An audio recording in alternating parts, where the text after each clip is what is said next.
Hello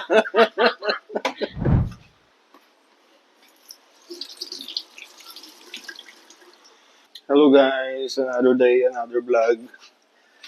Luluto tayo. Magpiprito tayo ng tilapia and ampalaya na may itlog.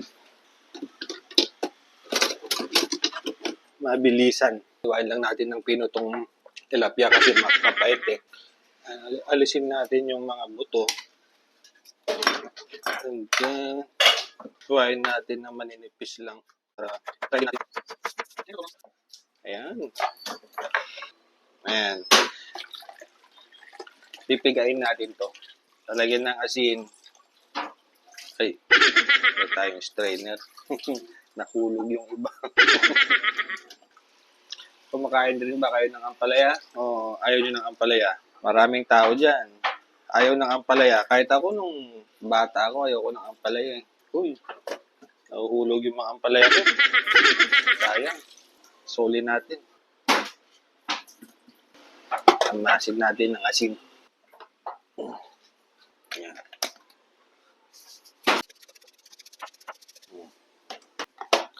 Babad muna natin sa tubig. Then, iprito natin yung tilapia. Parang, may nilalagay ako dito sa tilapia para hindi masyado malagsa at saka mag-upgrade yung lasa. Ito, pakita ko sa iyo. Charang chan. Product ng Indian siguro to. For sure. Ano siya? Roux. Kita nyo, roux. Mabango siya, mas babango. Ayan. Dagdagan ko lang siya ng konting asin. Hiramin muna natin yung frying pan ni Ate Ann. Wala kasi tayong frying pan. Thank you, Ate Ann. Pagpapahiram. Sana wag kang magsawang magpahiram.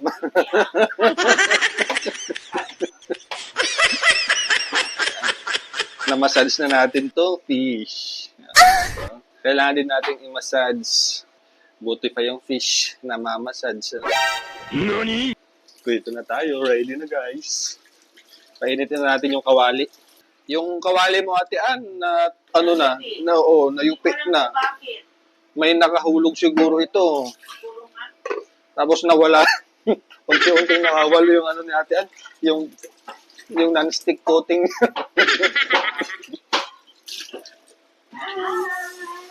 Hi, dito na asawa. Say hi, asawa. Good morning. Say hi. Say hi to the vlog. To our followers. To our 20,000 na atang followers natin. O tayo, 30 plus. 30 plus thousands na yung followers natin.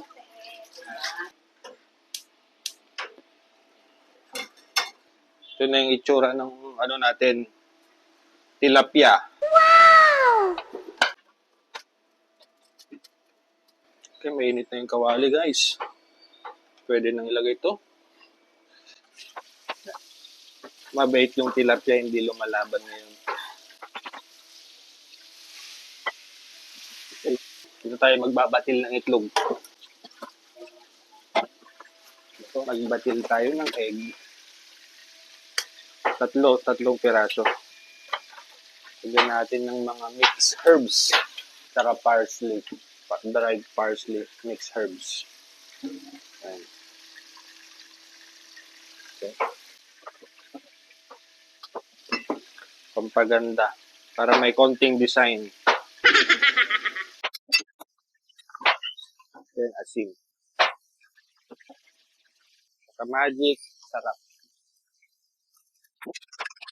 Diba mas maganda yung itsura niya? May konting design na. Okay. Sakto. Sakto yung alat. Hindi matabang. Sana wag lumabat. Ay. Wow.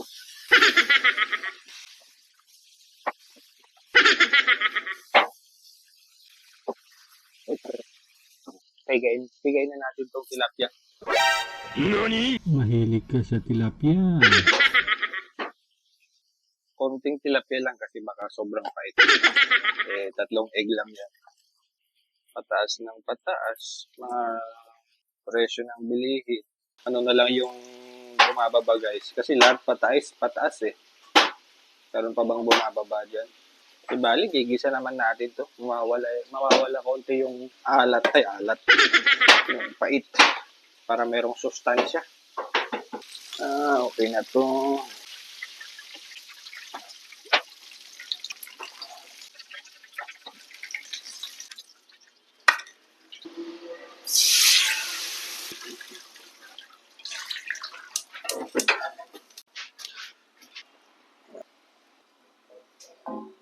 Sibuyas in.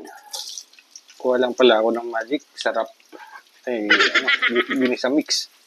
Maglagay lang tayo ng konti. Lagyan na natin to ang palaya.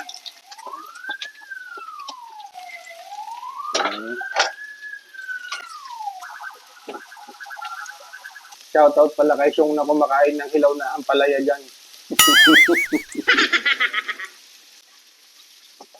Lagyan na natin na ginisa mix. Lapit na tayong matapos. Mabilis ang luto lang. Kasi wala na. Anong oras na eh? Past 12 na. Medyo mabigat kasi yung katawan ko kanina kaya past 11 na ako gumising o bumangon. Kasi anong oras na rin kami natulog. Alas 4 na ata. Kailangan maluto itong ampalaya. Mag-isa. Para mabawasan yung pait din. Ayan, high fire na natin para mabilis. Ito lang nilalagay ko. Minsan naglalagay din ako ng kamatis. Pero ngayon walang kamatis.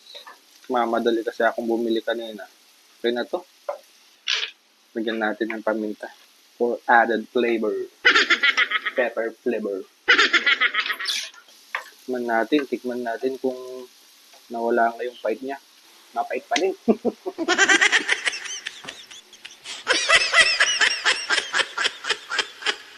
Gusto ng asawa ko ang palaya daw eh.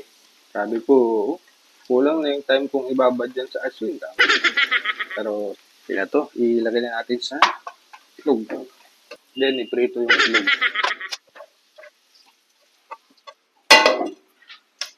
Lagyan natin ng olive oil.